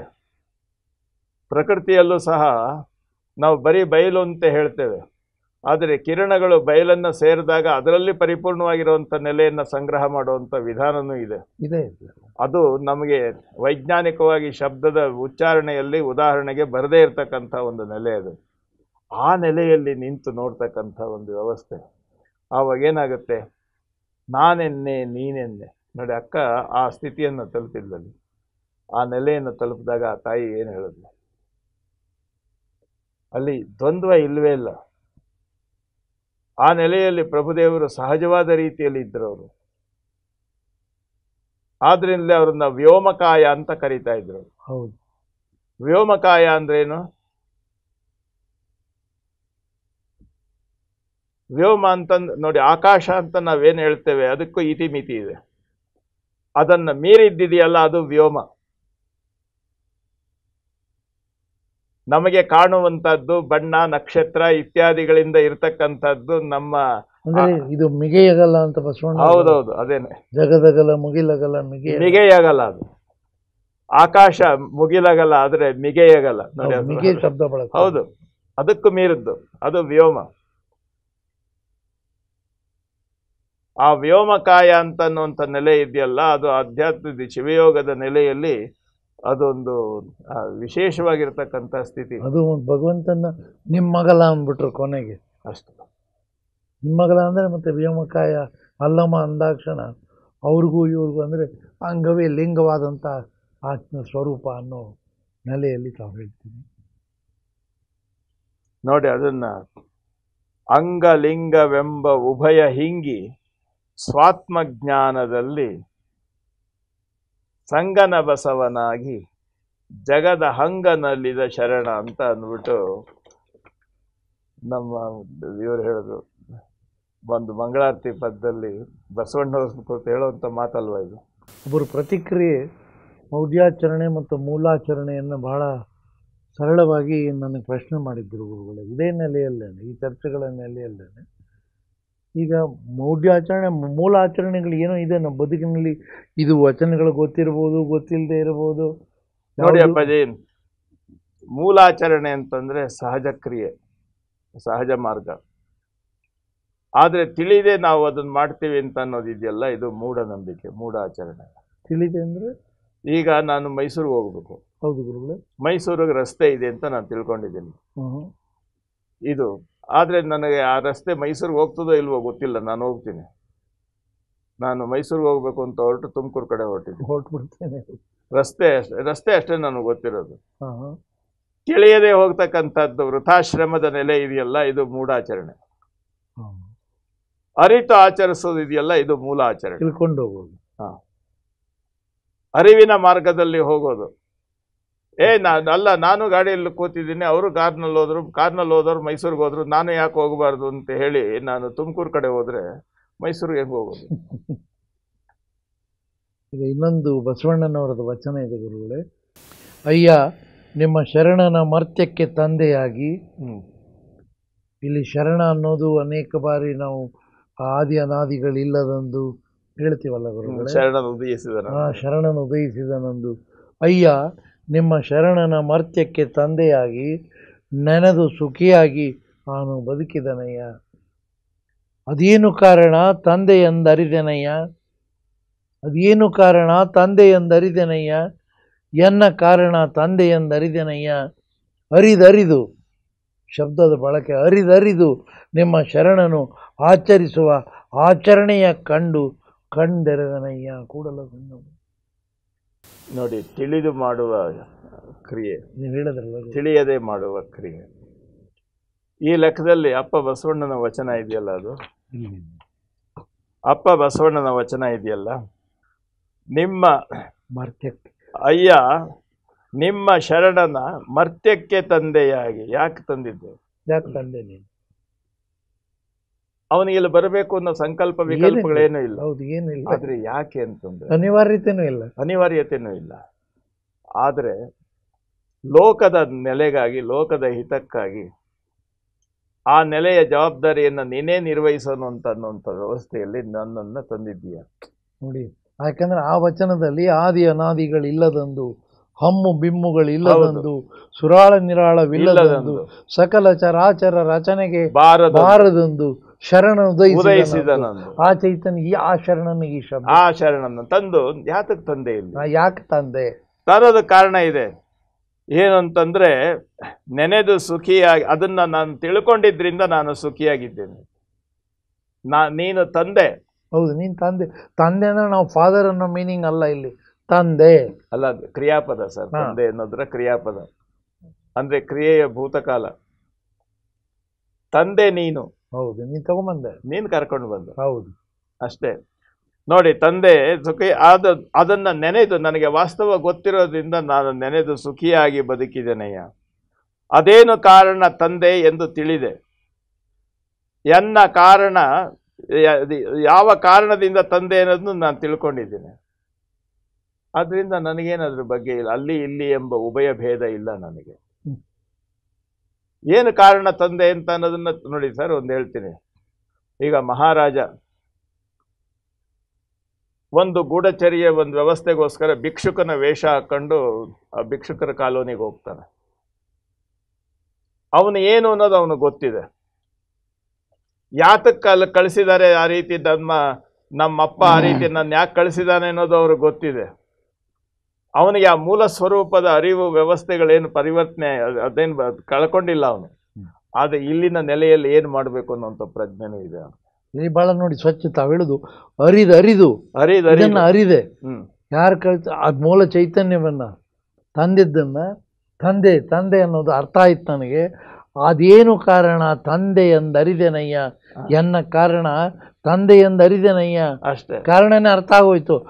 ಅರಿದು ನಿಮ್ಮ ಶರಣನು ಆಚರಿಸುವ ಆಚರಣೆಯ ಕಂಡು, ಆಚರಿಸುವ ಆಚರಣೆಯನ್ನ ಕಂಡು. ನಾನು ನನ್ನ ಯಾತಕ್ಕೆ ತಂದೆ ಅನ್ನೋದನ್ನ ಸರಿಯಾಗಿ ತಿಳ್ಕೊಂಡ್ರೆ ಏನು ಕರ್ತವ್ಯ ನನಗೆ ವಹಿಸಿದ್ದೀಯಾ, ಇದು ನಿಜವಾದ ನಿಜಾಚರಣೆ. ಹೌದು, ನನ್ನ ಆಚರಣೆ ನನಗಾಗಿ ಅಲ್ಲ, ಅದು ಎಲ್ಲರಿಗೆ ಮಾರ್ಗದರ್ಶನಕ್ಕೋಸ್ಕರ ಅಂತ ನೀನು ಮುಂದೆ ಅದನ್ನು ಮುಗಿಸ್ತಾರೆ.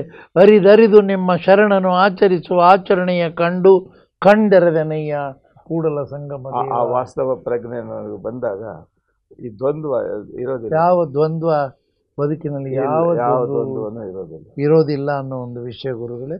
ಹೀಗಾಗಿ ಇವತ್ತು ಮೂಲ ನಾವು ಇಟ್ಕೊಂಡಿದ್ದು ವಿಷಯ ಮೌಢ್ಯದಿಂದ ವೈಚಾರಿಕತೆ ಅನ್ನೋದನ್ನ ತಾವು ಅಂತಿಮ ಒಂದೇ ಒಂದು ಮಾತು ಕ್ಲಿಯರ್ ಆಗಿ ಎಲ್ರಿಗೂ ಅಲ್ಲ. ವೈಚಾರಿಕತೆ ಅಂತ ಹೇಳಿದ್ರೆ ಕೇವಲ ನಾವು ಬೌದ್ಧಿಕವಾಗಿ ಮಾಡ್ತಕ್ಕಂಥ ವಿಚಾರ ವಿಮರ್ಶೆಗಳಲ್ಲ. ಅಲ್ಲ, ಸಕ್ಕರೆಯನ್ನ ಕುರಿತು ಗಂಟೆಗಟ್ಟಲೆ ಮಾತಾಡಿದ್ರು ನಾಲಿಗೆಗೆ ಸಿಹಿಯ ಅನುಭವ ಆಗೋದಿಲ್ಲ. ಯಾವ ಕಾರಣಕ್ಕೂ ಆಗಲ್ಲ. ಸಕ್ಕರೆ ಇಷ್ಟು ಬೆಲೆ ಆಗೋದು, ಈ ಸಕ್ಕರೆ ಇಷ್ಟು ಅನುಕೂಲ, ಸಕ್ಕರೆ ಇಷ್ಟು ವಿರೋಧ, ಇಂತಿಂಥವ್ರು ಸಕ್ಕರೆ ತಿನ್ನಬಹುದು ತಿನ್ನಬಾರದು ಅಂತ ಇವೆಲ್ಲ ಭಾಷಣಗಳಿದೆಯಲ್ಲ, ಇದು ವೈಚಾರಿಕ ಪ್ರಜ್ಞೆ.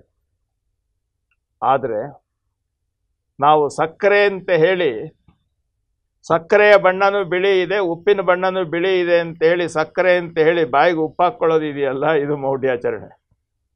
ಅದಕ್ಕೆ ಇದು ಒಟ್ಟು ಆನುಭಾವಿಕ ನೆಲೆಯಲ್ಲಿ ಆಚರಣೆ ಅರಿವಿನ, ಎಷ್ಟು ಸುಂದರವಾಗಿ ಹೇಳ್ಕೊಡ್ತಾ ಇದ್ದಾರೆ.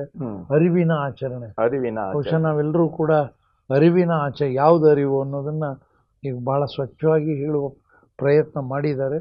ತಾವು ಮುಂದಿನ ದಿನಗಳಲ್ಲಿಯೂ ಕೂಡ ಈ ಚರ್ಚೆಯನ್ನು ನೋಡಿ. ಅರಿವಿನ ಬಗ್ಗೆ ಹೇಳಲಿಕ್ಕೆ ಹೋಗಿ ಹೇಳಲಾರದೆ ಸೋಲೋದಿದೆಯಲ್ಲ, ಅದು ನಿಜವಾದ ಅರಿವಿನ ಉಪದೇಶ.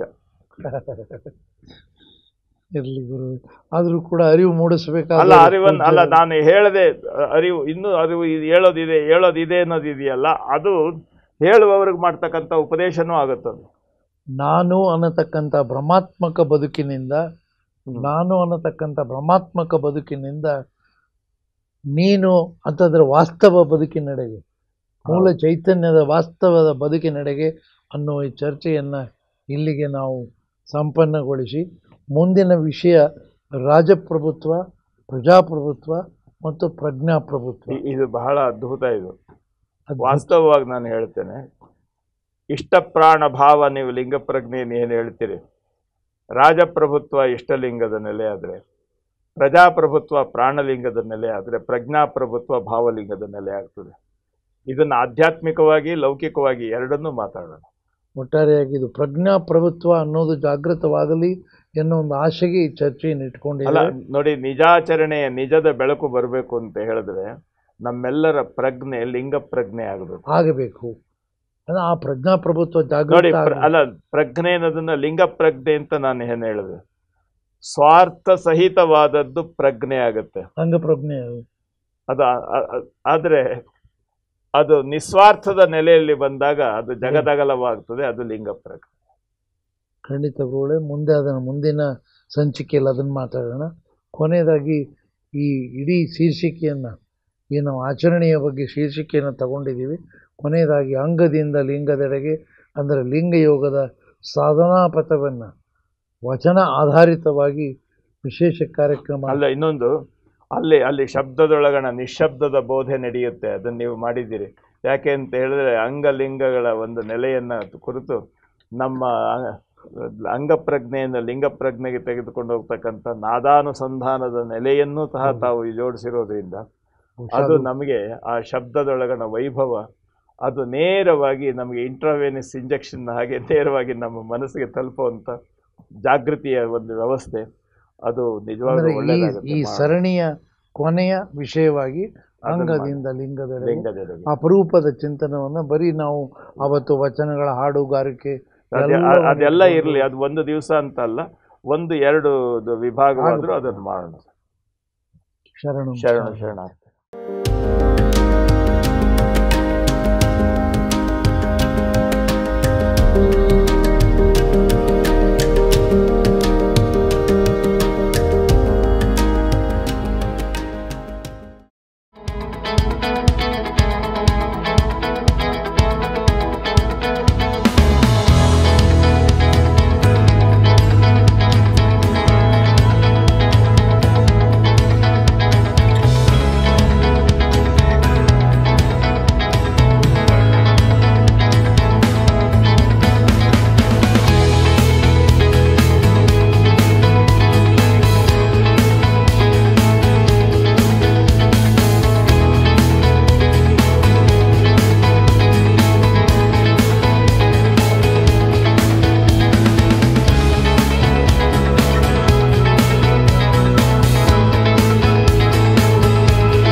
ಕಂಡ ಭಕ್ತರಿಗೆ ಕೈ ಮುಗಿವಾತನೇ ಭಕ್ತ, ಕಂಡ ಭಕ್ತರಿಗೆ ಕೈ ಮುಗಿವಾತನೇ ಭಕ್ತ. ಮೃದು ವಚನವೇ ಸಕಲ ಜಪಂಗಳಯ್ಯ, ಮೃದು ವಚನವೇ ಸಕಲ ಜಪಂಗಳಯ್ಯ, ಮೃದು ವಚನವೇ ಸಕಲ ತಪಂಗಳಯ್ಯ. ಮೃದು ವಚನವೇ ಸಕಲ ತಪಂಗಳಯ್ಯ ಮೃದು ವಚನವೇ ಸಕಲ ತಪಂಗಳಯ್ಯ ಕಂಡ ಭಕ್ತರಿಗೆ ಕೈ ಮುಗಿವಾತನೆ ಭಕ್ತ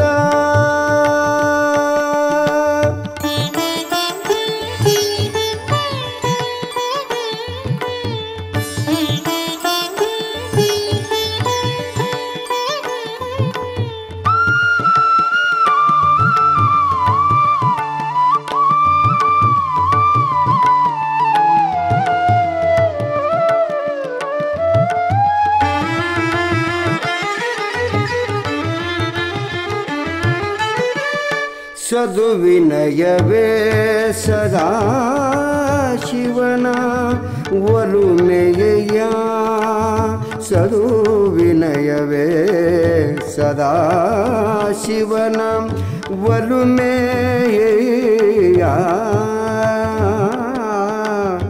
ಕೂಡಲ ಸಂಗಯ್ಯ ನಂತೊಲ್ಲದೊಲ್ಲನಯ್ಯ ಕೂಡಲ ಸಂಗಯ್ಯ ನಂತೊಲ್ಲದೊಲ್ಲನಯ್ಯ ಕೂಡಲ ಸಂಗಯ್ಯನು ತೊಲ್ಲದೊಲ್ಲನಯ್ಯ ಕಂಡ ಭಕ್ತರಿಗೆ ಕೈ ಮುಗಿವಾತನೇ ಭಕ್ತ